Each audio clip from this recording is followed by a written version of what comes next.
Hey guys, so this is going to be my review for Child's Play 2019, which I have just watched. I'm going to be doing this thing today where I just kind of pick up a recording device and just talk, which is something I don't really do enough of. I realize that the videos aren't sparkly and shiny and edited and all that good stuff when I do this. But a lot of the time, my hesitancy to just create a video that's not as polished and just upload it, my desire to actually, make everything all click-worthy for YouTube and everything, that gets my that gets my hesitancy really going, and then I just don't upload. And I really just need to be uploading more stuff, I think. I like to just get my thoughts out there. I'm sorry if the YouTube algorithm doesn't like it, but you can just think of this more as like a podcast, kind of like a podcast that someone makes that's not as polished, I guess. But I am going to give my thoughts because I have seen all of the original Child's Play films except for I watched Curse of Chucky. I didn't watch the one that happened after Curse of Chucky, but I watched Child's Play 1, 2, and 3. I watched Bride of Chucky, and then Seed of Chucky, and then Curse of Chucky. And not the most recent one, which I don't even remember. I don't even know what we're at this point. We have so many Chucky films, which is fine to me. I think they've all got something going for them. My least favorite of them is probably Seed of Chucky. But I've seen them, and so I have a lot of context for that. So this was a reboot, which I heard about, and I was really kind of thinking when I first heard about this that, what is the point? Which is what I think for a lot of reboots. But I didn't want that to really sour my opinion, because a lot of the time they can do a reboot that doesn't try to, replace the original. It's a new take. I've seen remakes as well that worked out just fine, actually. So I was open to this. But my first real experience with this, besides seeing the promo photos and everything, was when I listened to the new theme, which I was interested in. To me, sometimes the music can be just as interesting as the movie, what they end up doing with the score, because the music is what sets the tone for the new characters, and it can tell you a lot about the film before you even see it. And a lot of time they do release the soundtrack before they release the film. I listened to the soundtrack, and it was that la la la la la la la la la la, and I was like, oh god, here we go. Here we go with the children singing and the and the Inception horns in the background, and it sounded so cliche and lazy, and no hate to the composer. I mean, I'm sure he's capable, or he or she is capable of creating these great themes. I mean, all composers at some point probably have made something that's pretty good if they're working for a major film studio. But this was this felt so soulless, as some people have called some things like this, like some reboots. It just felt soulless, and I thought, oh no, here we go. This is going to be like It, and I'm not going to spoil anything about It, but the thing about It is, it's a different enough take, the new movie, the 2017 film, that I actually like it. And unfortunately, I cannot say the same for this film overall. Okay, so first thing I want to acknowledge, Mark Hamill is now doing the voice of Chucky. And I like Mark Hamill. And throughout a lot of the film, I was just laughing as I was just imagining him delivering these lines. And at first I was kind of imagining that as, oh, that's, he's doing a good job in that performance. And of course he's a good actor. But then I started to realize, I'm like, no, wait. I'm letting my own appreciation of Mark Hamill, the actor, cloud my judgment of the film. And I realized that, It's pretty average. It's not bad. It's not good. But I mean, the way the doll sounds in this one, it's pretty average. And as far as the story goes, I guess what I want to talk about first. I guess I'll talk about the general story, and then I'll talk about the presentation and that kind of thing. So for the story, in the beginning, and you got to keep in mind too, I'm still working out my own feelings about this. But in the beginning, I liked the new idea. I know a lot of people will fall into this trap where they've familiarized themselves with the old story. And for that reason, they will not like the new story if it comes to a reboot or something. Anything that changes, they think they're being objective when they say, oh, this is worse than it was before. But a lot of times they're not. I actually think the new story makes a little bit more sense than the old one, because, I'm a person who's I don't believe in spooks or ghosts or anything like that. So anytime that you have someone, and I'm sorry, this is going to be a little bit of a spoiler for the old Child's Play. I don't imagine you're watching this if you haven't watched the old Child's Play. But the old Child's Play, having, Charles Lee Ray put his soul into another being, like put his soul into a doll, right? That's just kind of inherently goofy to me. I mean, it's fine, it could work, but the movie is so cheesed up in the original that it doesn't feel like it's really justified, like they really dove into it enough. And I know it's, like I said, it's fiction, but you can make things feel real in a film if you do that in the right way. So that always felt kind of goofy. So with this one, where they have Chucky kind of just be this AI thing, where he's learning and he's watching violence, and he's not understanding the difference between violence in fiction and violence in the real world, and he's combining that with Andy wanting him to be his friend, feeling very alone, which is a theme from the old one as well.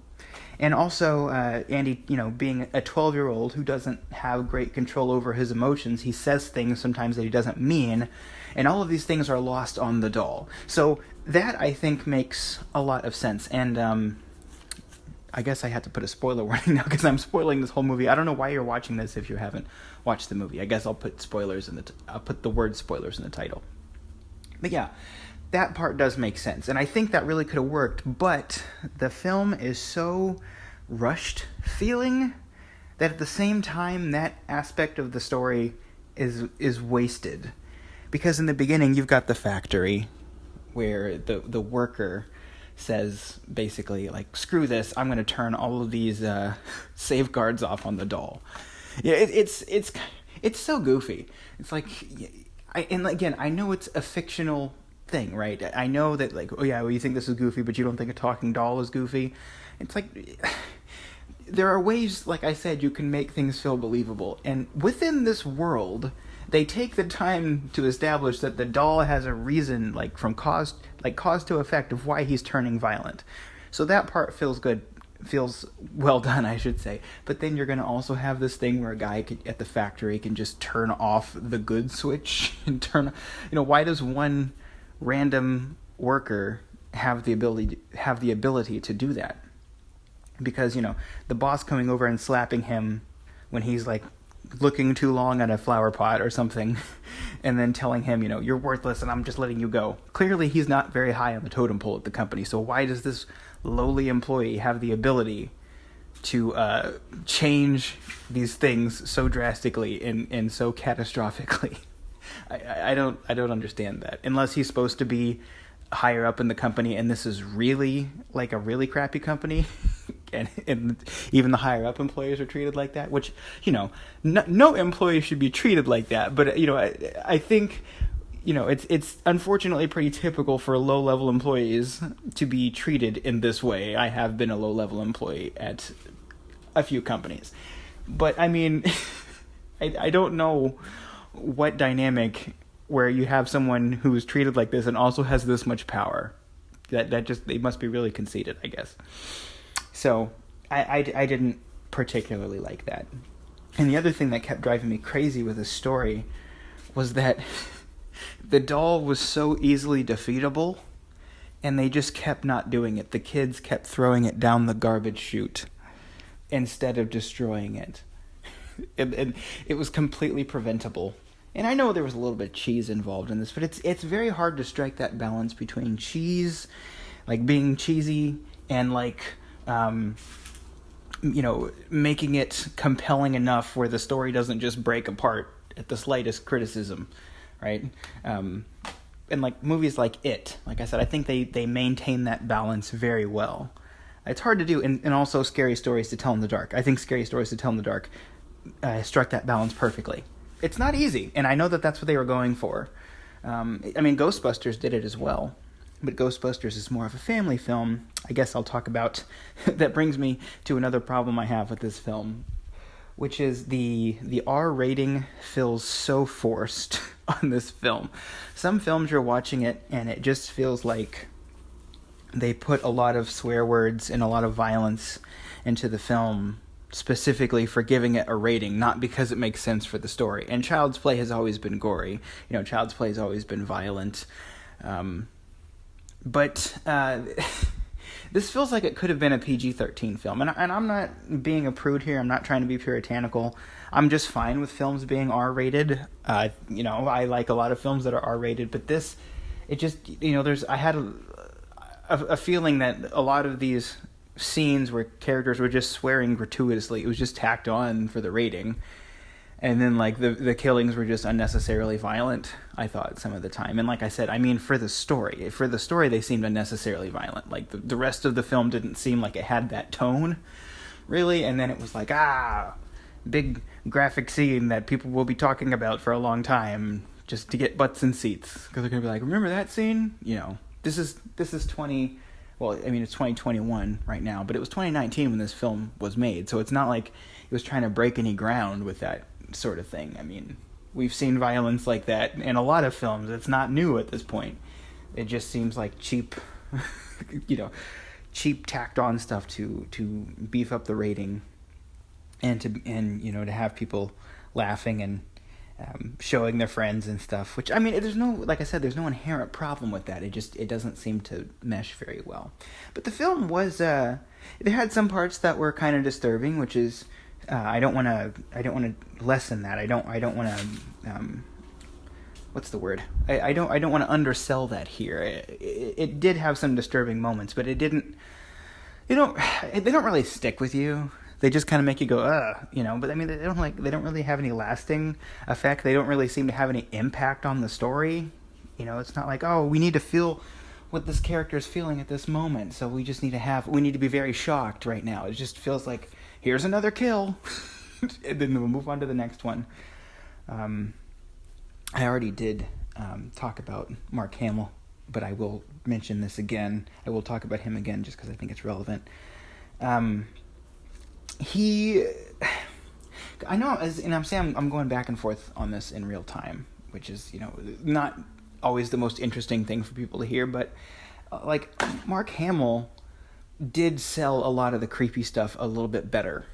I feel like having it be, in that uncanny valley in a way that the original Child's Play never really hit, because this is supposed to be like an artificial intelligence thing. It's supposed to be like a machine trying to mimic human behavior. So him having that, I can be your body, having him do that, it does work better. But it does start to get stale about halfway through the film. And about halfway through the film, I started to get bored with it, which is not a good it's not a good thing to happen in a film. They have this, so we have on all the kills and everything. Oh, another thing about something being tacked on. What is it with horror films and making it so that a person who gets killed has to have a reason to get killed, right? I know the cop's mom didn't really have a good reason to get killed, and we were supposed to like her. But the security guard, the random security guard guy who got killed, it's like he was a creep, and they're like, yeah, see, he's a creep, so now we're going to kill him. That's how I knew he was going to get killed, except for all the other obvious indications that he was going to get killed. But it's like they had to show him doing something bad, because they're like, well, we just can't kill some random security guard. We have to show him doing something bad. And I'm like, why? Chucky is not supposed to be a good character or a bad character. He's not really morally justified. He's just following a protocol. So I wouldn't really think any less of the film if he wasn't a creep. I don't think someone reselling a toy deserves to die.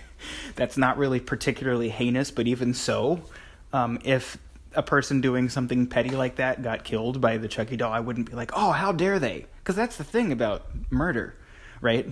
It's not always justified. That's why it's horrifying, because the person didn't deserve to die. And even if someone is a bad person, like a creep, I don't think they just deserve to get murdered like that, So I don't know if they want it, trying to make murders cathartic or something. I don't know. It doesn't really do much for me in that way, as far as making the story make more sense or making it feel more justified. And I guess that kind of gets to a broader point too, which is I like horror films that have a more serious tone. I really thought that this film was when I heard about the film, that maybe it would be a good opportunity for the series to take a more serious tone, and have it be more like a drama, and the doll is just one small part of it that becomes larger as the film goes on, and then, of course, we get some sort of... not like moral message, like not every film has to have a moral message, but some kind of philosophical theme that they're diving into with this film. And this one did it way less than the original did. I guess the original film was more about like just playing God. I suppose that sort of general message. Don't play God. This one I think maybe has an anti-corporate message, kind of, but it feels so forced and tacked on. Like it's just... people don't like corporations, so let's just make this company kind of evil. I think maybe they're just stupid. I don't really know why they would be evil. Like I just don't really care much about it. That's my problem. I don't care very much about what's going on the screen. I really wanted to, but that's why I was so disappointed when I just heard about the la la la la music theme. I was like, oh my god, this is gonna be so rushed. Studio cheesy horror film. And this is not just a new thing, by the way. I don't want to be like, oh, modern films are so much shittier than older films. Like, I'm not saying that, right? In the 80s, we had so many of those cheesy movies that had no point, just pushed out because they were cheap to make and lots of teenagers would go see them. And like, so this is like a very much classic trope in horror films. Just the sort of easily manufactured film that teenagers go see. So I mean, that's it's not a new thing, but I don't find it any less annoying. Over the past however many years they've been doing it, probably since the 70s, it's not gotten less annoying to me. So yeah, not a big fan of that. And then by the time we get to the climax of the film, when we are in this toy opening, which they had this countdown on the clock for some reason. They had the countdown like, 3 minutes, and I'm like, oh no, here we go with another countdown. And then there's no effort to try to stop the countdown that I remember. And then the store just like opens, or the store opens and everyone is around the toys. It just felt so confused. Like they didn't really establish, like, oh no, when this happens, what? What's gonna happen? Like I mean, I guess I kind of knew because it was predictable. Maybe that was the point when I was like, okay, obviously Chucky is going to possess all these dolls when it opens and they're going to start killing everybody. And then he did, and then they started killing everybody, and I was like, oh no, it's so horrible. Whatever will we do? I just didn't really care. There was no, like, oh, if we don't do this, it will, then this will go on and we need to stop it. There was nothing really like that. It just felt like, okay, we need to have a big climax at the end, so let's just put it in the toy store, I guess. I'm still confused as to why this is such a small thing, but I'm still confused as to why there were drones with razor blades on them. I don't really know at what point in the film that happened. Maybe I just missed it. But I was like, there are drones with razor blades on them. Did Chucky, do that? Did he plan to kill all these people because he knew that Andy would be at the store? And then all these people are somehow getting in the way of their friendship? What? Yeah. I do have to give the film a little bit of a compliment here, though. I have to back up a little bit. The other characters that Andy was going around with, I thought they were well done. I mean, they didn't have it wasn't anything like, oh, this is the main cast and they're going to be repeat characters in upcoming films or anything like that. It didn't feel like it needed to be that, but they still worked well enough. They were funny friends for Andy to run around with. The thing with the face on the melon. That was pretty disgusting and also pretty funny. Like, I don't know. I don't tend to find gore as funny as other people.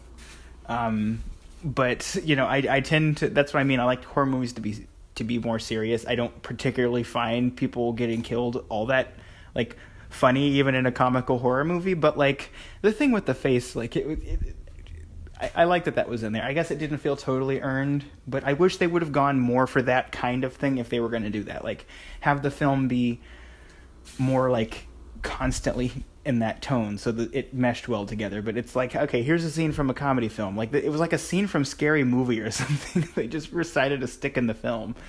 And like I said, you can actually have a film blend comedy and horror and creep and all that stuff together, but it didn't really feel like it did it. But that part was pretty funny. What else? Okay. Now I guess I'll talk about the very end. So the cop was still alive at the end, I guess. He was okay, and then he wasn't okay again. He wasn't okay, and then he was okay, and then he wasn't. So, whatever. It's very Child's Play. I guess I should say, too, that like this kind of ridiculousness is not foreign to the Child's Play franchise. Child's Play 2, and especially 3, have this just sort of what the hell ridiculousness. But I think, though, you know, Child's Play 2 and 3, it feels natural. It doesn't feel out of place, whereas here, it's just kind of a wreck. But, you know, Andy saving his mom and the two of them embracing, I thought, I thought the performance there worked well enough. And then at the end, when they actually destroy the doll, that made the rest of the film that much more infuriating to me. Because I was just sitting there like, really? This is all you had to do? The entire third act of the film could have been completely prevented if before they threw the doll down into the garbage chute, they just would have like chopped it up or something, or thrown it in the fire. Which, I mean, it's funny enough. That's exactly what I was thinking in that scene, which is throw it in a fire. You know, burn it. Don't just throw it down a garbage chute.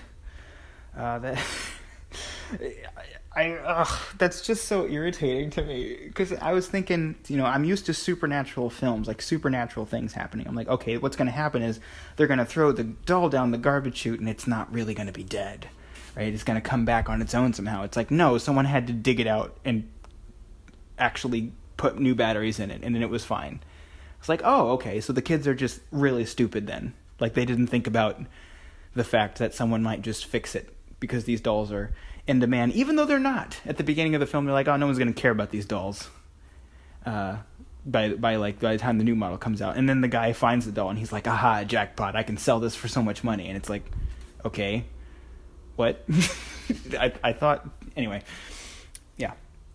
So that was annoying. And I know kids are supposed to be dumb, but these kids are, like, weirdly detached from people dying. You know, I mean, they get tense, and they have, like, a little bit of emotional trauma, but, like, yeah, we'll just, you know, your doll killed someone, we won't talk about it, and then, oh, my doll killed someone, I'll just go to school and just pretend like it's not happening.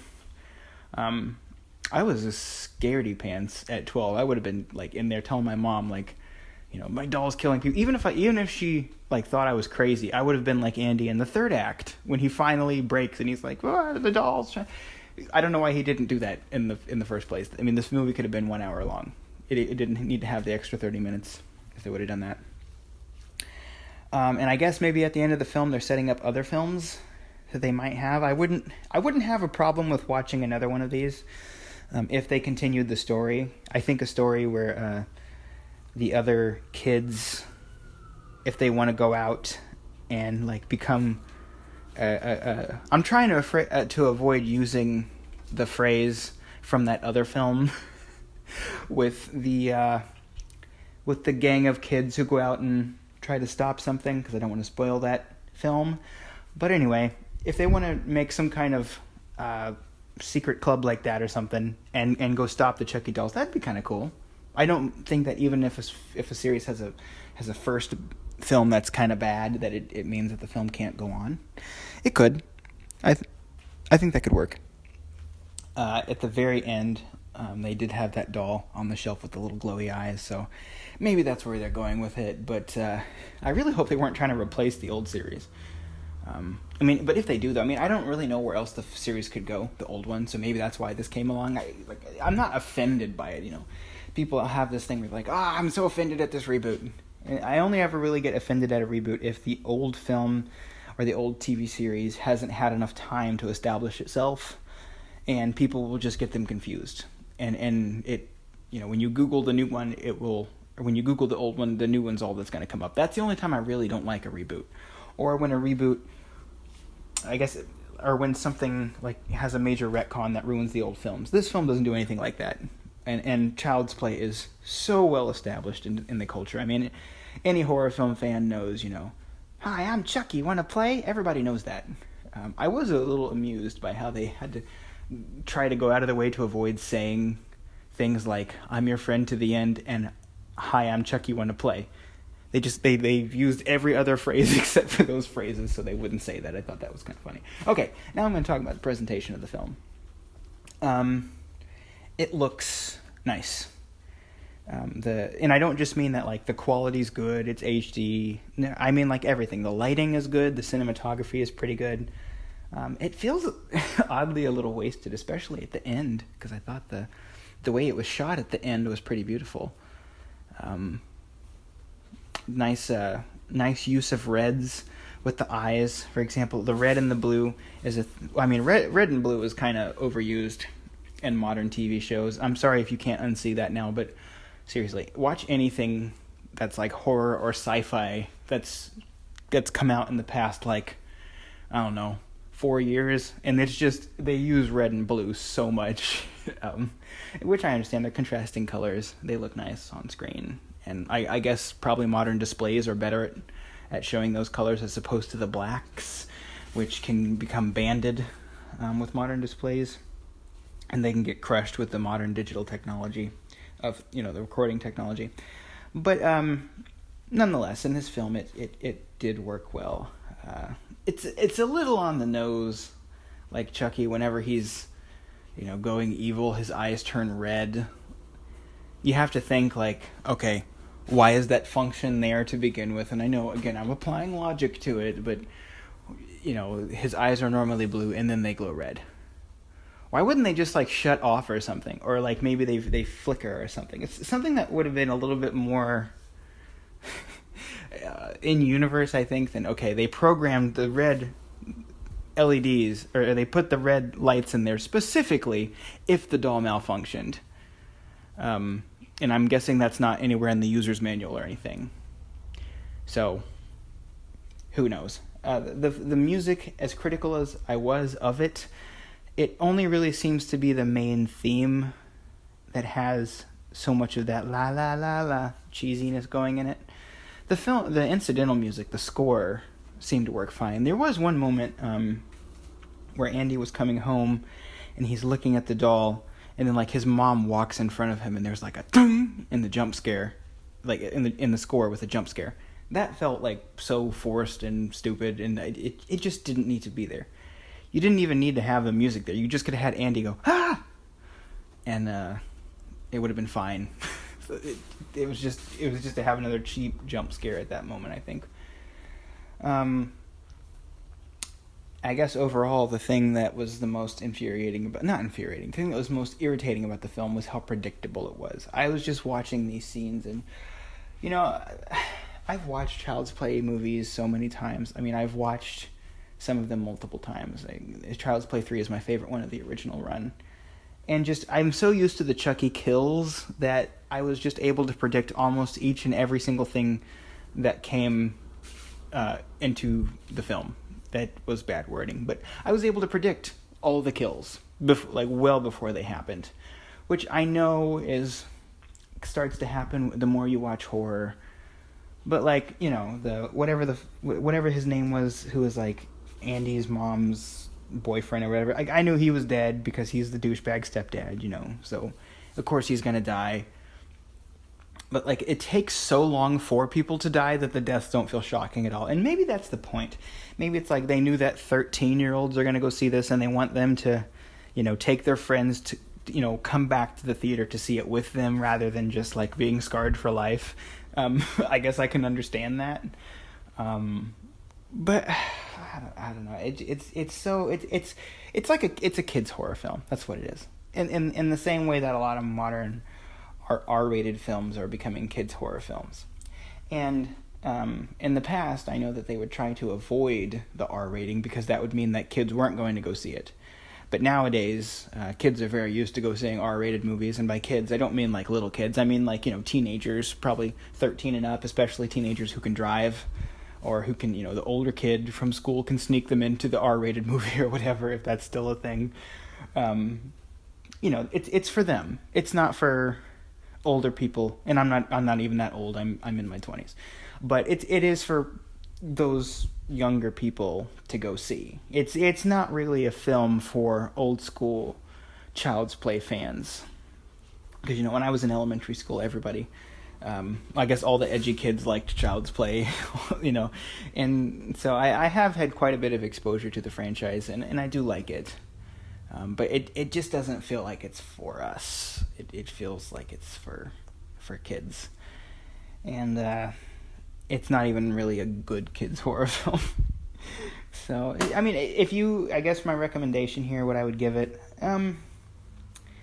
it's so disappointing because I feel like if you did a script rewrite, if you did a couple more, not even a rewrite, just a couple of editing passes on the script, you just had, it just needs to be a little tighter. It could be a pretty solid film. It could be like an 8, maybe.